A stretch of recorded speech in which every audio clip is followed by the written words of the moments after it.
صل على سيدنا ومولانا محمد وعلى آل سيدنا ومولانا محمد صلی اللہ علیہ وسلم۔ محترم بزرگوں، دوستو، اللہ تعالیٰ نے انسان کو دو دل عطا فرمائے۔ ایک دل اس کے بدن کا ہوتا ہے اور دوسرا دل روح کا ہوتا ہے۔ بدن کا دل اگر بیمار ہے، اس کی رگیں اور شریانی یا اگر کمزور ہے، بلاک ہو گئی، تو اس کا احساس ہو جاتا ہے۔ دل میں جو انسانی اور نفس اور بدنی جو دل ہے، اس میں 3 رگیں اہم ہوتی ہیں۔ اگر وہ تینوں رگیں بند ہو جائے تو ایمرجنسی اوپن ہارٹ سرجری کی ضرورت پیش آتی ہے، اور اگر 18 یا 95 یا اور 100 سے کم درجے میں اگر وہ بند ہو تو پھر اینجیوپلاسٹی کرتے ہیں۔ اسی طرح جو ہمارے روح کا دل ہے، اس کی بھی شریانیں 3 ہیں اور اس کی 3 رگیں۔ اگر وہ کھلی ہوئی ہے تو دل زندہ ہے، اور اگر وہ بند ہو گئی تو دل مرنے کے قریب ہے۔ اس کو نبی علیہ السلام نے تعبیراً اس طرح ارشاد فرمایا کہ پہلی رگ یہ ہے کہ اگر تو دیکھنا چاہے تیرا دل زندہ ہے یا مر چکا ہے تو اسے تو دینی مجالس کے حلقوں میں چیک کر۔ اگر وہ لگ رہا اور اس میں طلب پیدا ہو رہی تو وہ دل کی رگ تیری حیات ہے اور زندہ ہے، بلاک نہیں ہوئی۔ دوسری رگ یہ کہ قرآن کی تلاوت، اگر تیرے دل میں قرآن کی تلاوت کی طلب ہے اور اس کا شوق ہے، ذوق ہے، تو وہ رگ کھلی ہوئی ہے۔ اور اگر ایسا نہیں، قرآن پڑھنے دل نہیں چاہ رہا یا ہفتوں مہینوں سالوں قرآن کھول کر نہیں دیکھ رہا، تو وہ رگ بلاک ہو چکی ہے۔ اور تیسری رگ تنہائی میں اللہ کی یاد اور اللہ کا تقوی ہے۔ اگر رات کے اندھیری رات میں تیری تنہائی میں تجھے اللہ یاد آ رہا، وہ تیسری رگ کھلی ہوئی ہے۔ اور اگر تجھے اللہ یاد نہیں آ رہا اور بلکہ اس وقت تیری تنہائی تجھے گناہوں کی طرف لے کر جا رہی، اللہ کے علاوہ کسی اور کی یاد تجھے آ رہی، تو وہ تیسری رگ بھی بند ہے۔ تجھے فوراً اس کی اوپن ہارٹ سرجری کرنا پڑے گا، ورنہ روم بھر جائے گی۔ ہم نے حدیثوں میں سنا ہے نا، انسان گناہ کرتا ہے، دل پر کالا نقطہ لگ جاتا ہے، تو دل سے مراد باڈی کا دل نہیں، ورنہ کوئی ایسا کرے گا دل کو چیر کر دیکھے تو گناہ تو نظر نہیں آتے، نہ سیاہی نظر آتی ہے اور نہ دل کا کالا پن نظر آتا ہے۔ یہ تو بدن کا دل ہے۔ گناہ کی وجہ سے جو دل متاثر ہوتا ہے وہ روح کا دل ہے۔ جیسے چربی کی وجہ سے جو دل متاثر ہوتا ہے وہ بدن کا دل ہے، گناہ کی چربی کی وجہ سے جو قلب متاثر ہوتا ہے وہ روحانی دل ہے۔ وہی اللہ جس کو فرما رہا من خشی الرحمن بالغیب وجاء بقلب منیب، جو تنہائی میں اللہ سے ڈر گیا اور موت اس حالت پر آئی، بقلب منیب، اس کا دل اللہ کی طرف متوجہ رہنے والا تھا۔ قلب منیب ایسے دل کو کہتے جس میں اللہ کے علاوہ کوئی اور نہ ہو، اس میں اللہ کی یاد ہو، اللہ کا تقوی ہو، اس میں اللہ کی معرفت ہو، وہ قلب منیب ہے۔ حضرت شیخ زکریا رحمۃ اللہ علیہ فرماتے ہیں اگر آپ کسی کے پاس دودھ لینے جاؤ، آپ جس برتن میں دودھ لینا چاہتے اس میں گندگی ہے، سامنے والا دودھ بیچنے والا اس میں دودھ ڈالنا پسند نہیں کرے گا، بھائی برتن دھو کر لاؤ، آپ کا برتن گندا ہے۔ اسی طرح حضرت فرماتے ہیں جس کا دل گندا ہے اللہ اس میں آنا پسند نہیں کریں گے، اللہ اس میں رہنا پسند نہیں کریں گے۔ اور دلوں کے مردہ اور گندا ہونے کی علامت وہی جو میں نے شروع میں ذکر کیا، انسان کا دل گناہوں کی طرف چلے اور نیکیوں سے گھبرائے۔ اور علماء نے لکھا ہے نیکی کرنے کی ہمت نہ رہے، نیکی کرنے کی ہمت نہ رہے۔ فجر کی نماز میں دنیا کا کوئی تقاضا ہے، شدید بیمار ہوں گا تو بھی کھڑا ہو جائے گا، الارم سیٹ کر کے سوئے گا اور اٹھانے کی اطلاع دے کر سوئے گا، ساری فارمیلٹی کر کے سوئے گا اور اڑ جائے گا۔ لیکن اگر فجر کا مسئلہ ہے ہمت نہیں کہ بستر چھوڑ کر کھڑا ہو جائے۔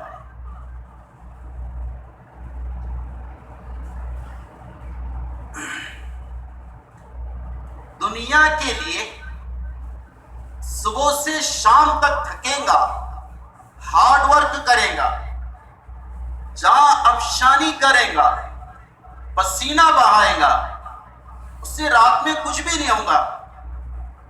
لیکن جہاں پر مسجد میں چند منٹ ٹھہرنے کا وقت آئے گا اس کا دل گھبرائے گا، دل مسجد میں نہیں لگے گا۔ معلوم یہ ہوا کہ اندر کا نظام خراب ہے، اندر کا باطن وہ قلب منیب نہیں، اس سے تزکیے کی تسبیح کی ضرورت ہے۔ حضرت امام غزالی فرماتے ایسا نہ مرنا کہ تمہارے دل میں دنیا میں کسی کی محبت باقی رہے، یعنی عشق مجازی گندی محبت سے تمہارا دل گندا ہوا پڑا ہو، ایسی موت نہ مرنا۔ ایسا مرنا کہ تم اللہ کے دیدار کے مشتاق ہو، اللہ تمہارے دیدار کا مشتاق ہو، جنت تمہارے اپنے اندر آنے کی طلبگار ہو، قبر کی مٹی تمہیں جگہ دینے کے لیے بےتاب ہو، حوریں تمہارے لیے تڑپ رہی ہو، رضوان تمہارا انتظار کر رہا ہو۔ اس طریقے سے موت ہوتی ہے، ورنہ وہ قیامت ہے، ورنہ وہ قیامت۔ حدیث میں آتا قیامت دو ہے، ایک تو بڑی قیامت اذا السماء انشقت وأذنت لربها وحقت وإذا الأرض مدت وألقت ما فيها وتخلت، پہلے قیامت توڑ دیں گا اللہ، سب زمین آسمان چاند ستارے کہکشاں سارے ٹوٹ جائیں گے، ایک قیامت یہ ہے۔ دوسری قیامت من مات فقد قامت قیامتہ، جو مر گیا خراب موت، اس کی قیامت شروع ہو گئی۔ میرے عزیزوں، اللہ تعالیٰ نے نبی علیہ السلام کی بعثت کا مقصد ذکر فرمایا، لقد من اللہ علی المؤمنین اذ بعث فیہم رسولا منہم یتلو علیہم آیاتہ وَيُزَكِّيهِمْ وَيُعَلِّمُهُمُ الْكِتَابَ وَالْحِکْمَةَ، کہ ہم نے احسان کیا مسلمانوں پر، ان میں ہمارے نبی کو بھیجا، ان کے 4 کام ہیں۔ پہلا کام کی آیت پڑھ کے سنانا سمجھانا، دوسرا کام ان کے دلوں کا تصفیہ کرنا تزکیہ کرنا، تیسرا کام انہیں دین سکھانا، اور چوتھا کام انہیں سنت سکھانا۔ یہ 4 کام ہیں۔ ان میں سے ایک کام نبی کا تزکیہ، دلوں کی صفائی۔ حضرت بایزید بستامی رحمت اللہ علیہ فرماتے ہیں دل جب صاف ہوتا ہے نا اور اندر کا باطن تزکیہ کیا ہوا ہوتا ہے تو گناہ صغیرہ پہاڑوں کے برابر محسوس ہونے لگتا ہے، اور اگر دل خراب ہو تو گناہ کبیرہ بھی ہو جائے گا، اس سے احساس اور ندامت تک نہیں ہوگی۔ حضرات صحابہ کرام کا ملفوظ علامہ نبی نے نقل کیا ریاض الصالحین میں، جس کا درس ہوتا ہے ہمارے ہاں۔ حضرات صحابہ فرماتے، جس کے راوی عبداللہ بن مسعود ہے، نبی علیہ السلام کی وفات کے 50 سال بعد کا یہ واقعہ ہے، وہ یہ کہہ رہے کہ تم ابھی ایسے کام کر لیتے جس کو تم ہلکا اور معمولی سمجھتے، حالانکہ نبی کے زمانے میں ہم ان کاموں کو ہلاک کرنے والا شمار کیا کرتے تھے، اور تمہارے اوپر اس کا احساس بھی نہیں ہوتا۔ آج سے تقریباً 1350 سال پہلے کہہ رہے، ہمارا زمانہ تو بات کا ہی ہے۔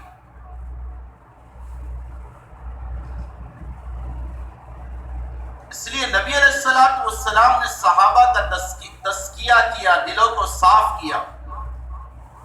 اس لیے شاعر ان کے باب میں کہتا ہے، جو نہ تھے خود راہ پر اوروں کے ہادی بن گئے، جو نہ تھے خود راہ پر اوروں کے ہادی بن گئے، کیا نسل مصطفیٰ کی جس نے مردوں کو مسیحا کر دیا۔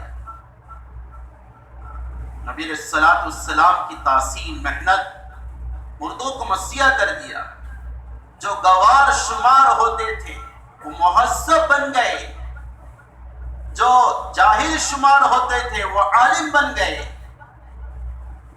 اور جو بے حیثیت تھے وہ امام بن گئے، جو جھوٹے شمار ہوتے تھے صدیق بن گئے، جو غیر منصف شمار ہوتے تھے فاروق اعظم بن گئے، جو حیا والے نہ تھے وہ ذوالنورین بن گئے، اور جو مشرک تھے وہ اسد اللہ الغالب بن گئے۔ یہ نبی علیہ السلام کی محنت کے ثمرات تھے صحابہ میں۔ میرے بزرگوں دوستو، یہ جو میں ایک بات کہنا چاہ رہا ہوں جس کی ہر شعبے میں ضرورت ہے۔ آپ کسی بھی شعبے میں رہو، تبلیغ ایک دین کا بڑا شعبہ، مدرسہ دین کا بڑا شعبہ، خانقاہ دین کا بڑا شعبہ، جو بھی شعبے ہیں، ہمارے اکابر تینوں سے منسلک رہے، تبلیغ سے بھی، مدرسے سے بھی، خانقاہ سے بھی۔ آج دیکھو بنگری والی مسجد میں تینوں شعبے، تبلیغ بھی ہے، مدرسہ بھی ہے، تزکیہ بھی ہے، ساری باتیں۔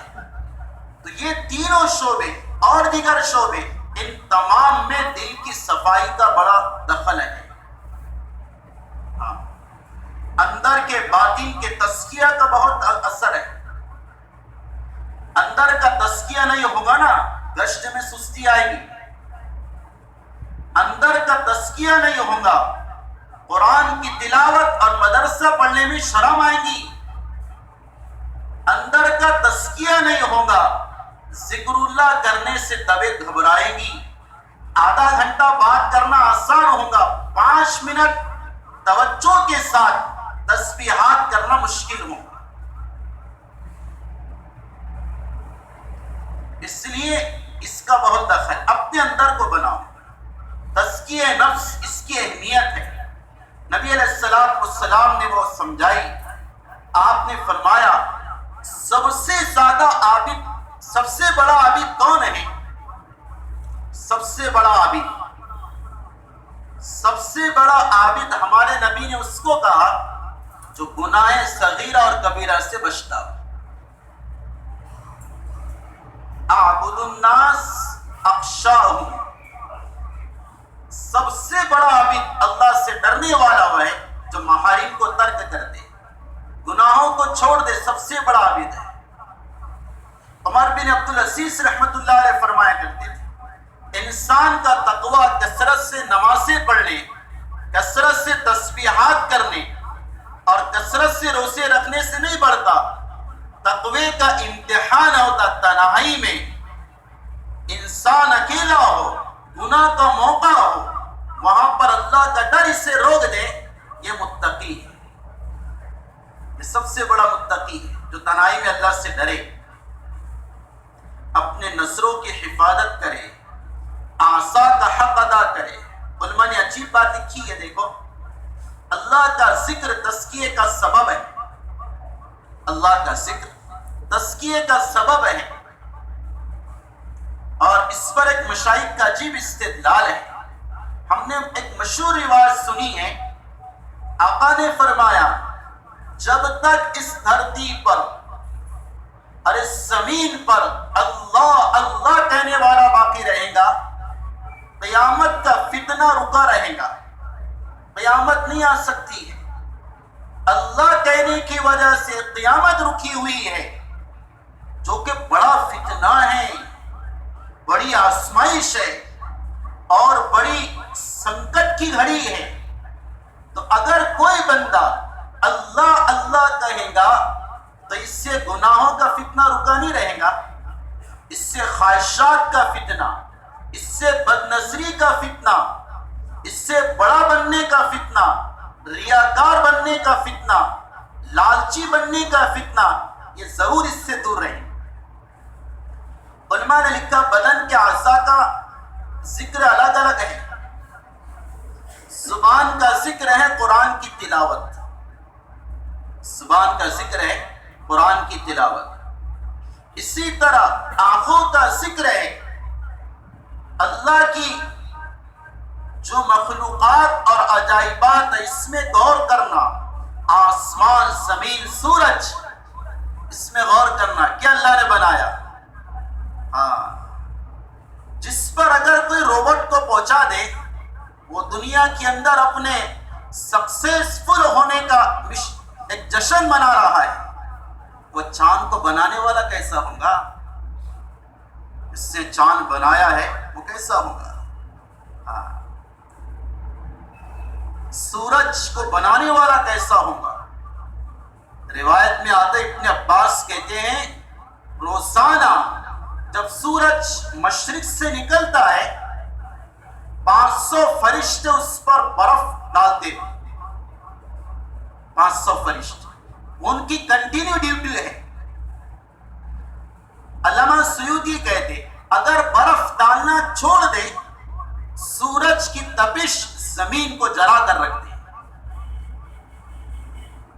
سورج اتنا تیز ہے، اس کا نور زمین کو جلا سکتا ہے، اس کے بنانے والے کا نور کیا ہوگا؟ اللہ۔ تو اللہ کے عجائبات میں غور فکر کرنا۔ دوسری چیز، آنکھوں کی جو عبادت ہے، حرام چیزوں کے دیکھنے سے اپنے آپ کو بچانا، بد نظری سے بچانا، یہ آنکھوں کا ذکر ہے۔ ہم سمجھتے صرف تسبیحات کا پڑھنا ہی ذکر ہے، نہیں، آنکھوں کا ذکر ہے، حرام سے اس کو بچاؤ، نظروں کو جھکاؤ، بد نظری ہو جائے توبہ کر لو، موبائل میں اپنے آپ کو گناہوں سے، نظروں کی گندگی سے بچاؤ۔ حضرت شیخ زکریا فرمایا کرتے تھے آنکھوں کی گندگی کا اتنا اثر دل پر ہوتا ہے جیسا کہ ایلوا شہد میں گر کر شہد کو تباہ کر دیتا، اسی طرح آنکھوں کی گندگی دل کو تباہ کر دیتی۔ آج کل اس سے بچنے کی ضرورت ہے۔ یہ میں مضمون بہت بار ذکر کر چکا، لیکن اہم اس لیے بار بار ذکر کر رہا ہوں، یہ بہت ضرورت ہے۔ آج کل فتنوں کا دور ہے، بے حیائی، ننگا ناچ بالکل سامنے ہے، انسان کا بچنا بظاہر مشکل ہے، ناممکن نہیں ہے۔ وہ یہ نہ سوچے مفتی صاحب بچیں گے کیسا، جہاں نگاہ ڈالو گندی لڑکی کھڑی ہے اور غلط پوسٹر ہے، کیسا بچیں گے؟ نہیں، وہ صحابہ کے پاس جاؤ 1400 سال پیچھے، ان کے سامنے عیسائیوں نے ننگی لڑکیاں کھڑی کر دی، ان کی طرف دیکھ کر فتنے میں نعوذ باللہ مبتلا ہو جائے. وہ جب وہاں سے گزرے تو گزرنے کے بعد وہ لڑکیاں کہنے لگی یہ انسان تھے کہ مردہ تھے؟ یہ جو یہاں سے گئے جوان، طاقتور، شباب بھی اور ساری چیزیں ہیں، حسن بھی اور جمال بھی، لیکن کسی نے نظر بھی نہیں اٹھایا.